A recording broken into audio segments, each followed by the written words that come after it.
Welcome to the Business Blast podcast. I'm your host, Tyler Wagner. This episode is brought to you by Authors Unite. Authors Unite provides you with all the resources you need to become a successful author. You can learn more about Authors Unite and join the free community at authorsunite.com. Now, let's jump into the episode.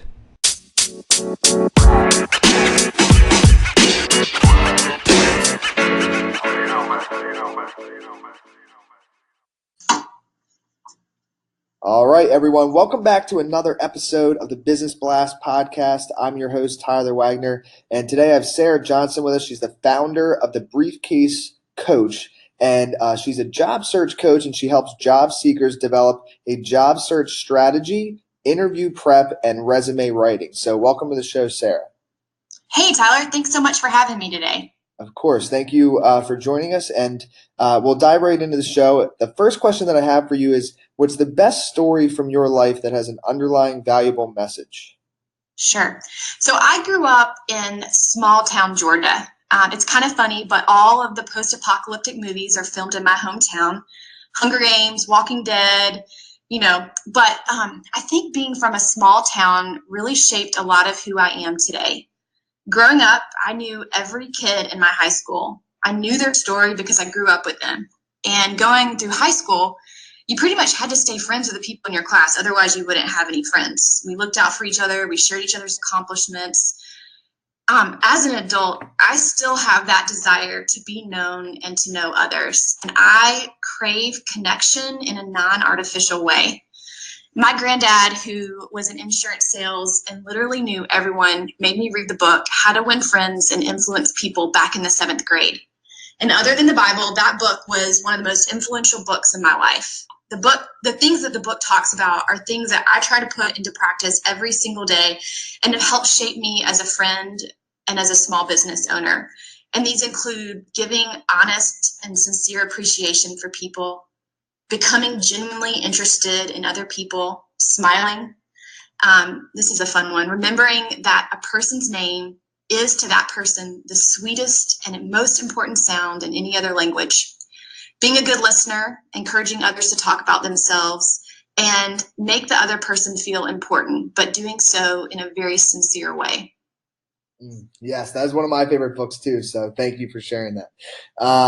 And what's the most valuable piece of information that we should know that is within your expertise or industry? So as you mentioned, I'm a job search coach and resume writer, and I talk to exhausted job seekers all day long. The ones that say, I applied to 250 positions and I'm still unemployed. I want your listeners to know that there is a better way. Job boards boast a measly 1 to 4% average response rate.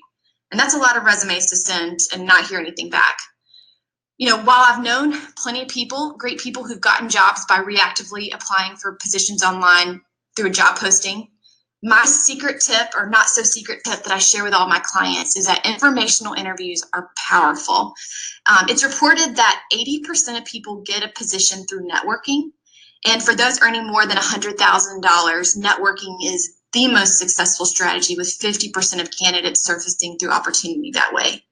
I recommend informational interviews, which are one-on-one conversations with someone who has a job that you like, who works within an industry that you might want to enter, or who is employed by a specific company that you're interested in learning about.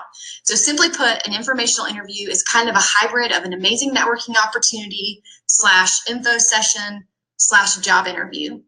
I recommend that you could get informational interviews through people that you know in your personal network, or if you are on LinkedIn and you find someone that has a job title or a career that's of interest to you, you could just send them an email. And just a sample email could be something like, good afternoon, blank. I hope this email finds you well. I recently had a meeting with Paul at blank, and Paul thought the work that you do at X company aligns with some of my career interests. He thought you might have some valuable advice for me regarding getting my foot in the door in this industry. Would it be possible for us to meet for 30 minutes? I would appreciate hearing from you on your thoughts on the industry and any advice that you might have for me as I look to make a career transition. Thank you so much. Best, your name. I tell my clients that it's flattering and people like offering advice. So you're not asking for a job when you set up an informational interview, you're asking for advice. So when you land the meeting, come prepared, respect the time of the other person, ask thoughtful, open-ended questions, and just remember, you're not asking for a job, and follow up with a thank you note.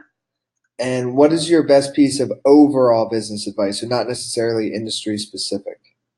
Yeah, just do it. There is never a perfect time. I launched the Briefcase Coach with a 3-year-old and a 6-month-old. So let me just say I was tired and there was not a lot of sleep that was happening in my house. And also I'd say keep your overhead low. A lot of people think, oh, I need all this training and certification in order to gain clients. And my experience as a small business owner has been that if you do a good job, you will earn clients. In my industry, there are several certifications for resume writers, and quite honestly, they're really expensive, Tyler. I don't have any fancy certifications as a writer, but my clients have literally never asked me about them. I currently have a 3-week waiting period for new resume client intake. I got 4 client referrals this week alone from past clients. My secret sauce is just doing a good job, offering quick turnaround times, and being accessible. And if you could give your younger self one piece of advice, what would that be? Yeah. I got married a year out of college and moved to a smaller community for my husband. 2007 was a really hard year to look for a job, and I had to settle in a job I didn't love or even like. My husband was a grad student and I was a breadwinner, so stability was really important. At that time, I felt like my professional career hit a brick wall. I felt like I wasn't growing. But looking back at that job and in that position, I was recruiting 100% commission sales agents. It was the best thing that could have ever happened to me. I learned how to grind. I learned how to deal with rejection, and I developed a lot of scrappiness. And in fact, it was the sales training that I received at that job that I didn't like that has helped me launch my own business. And so for your listeners, just know that even if you're in a job that isn't ideal, you're still growing. And kind of going a little different route, but in your opinion, what is the key to happiness? Yeah.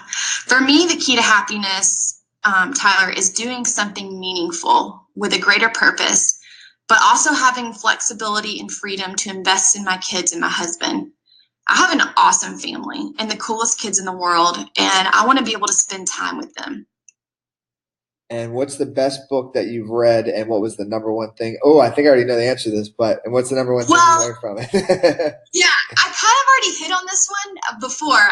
I love the book, How to Win Friends and Influence People. But if I could give you a different book, an industry-related book to what I do, I tell everyone about the book, The Informational Interview Handbook by Jeff Neal. And I don't know Jeff Neal, but he needs to start paying me commission because I've made all my clients buy his book. It's not sexy. It's not like a book that would keep you up at night, but it's so darn practical and good. He just gives easy to understand tips on setting up informational interviews, how to find people to network with, what messages you should be sending, and how to structure your informational interviews. So if you're about to enter a job search or you're in the midst of one, I think it's a great book. And what is your favorite quote and why? It's a hard one.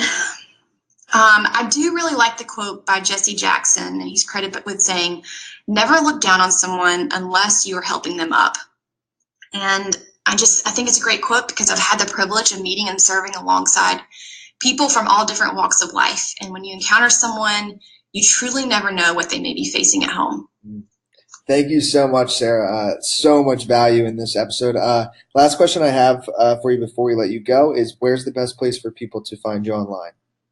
Yeah, I'm on LinkedIn. I'd love to connect with your listeners on LinkedIn, Sarah Johnston, or my website is www.briefcasecoach.com.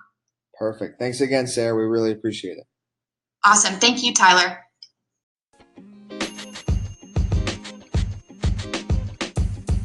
The podcast you just heard was recorded with Anchor. If you want to make your own, download the Android or iOS app completely free from anchor.fm/podcast. That's anchor.fm/podcast.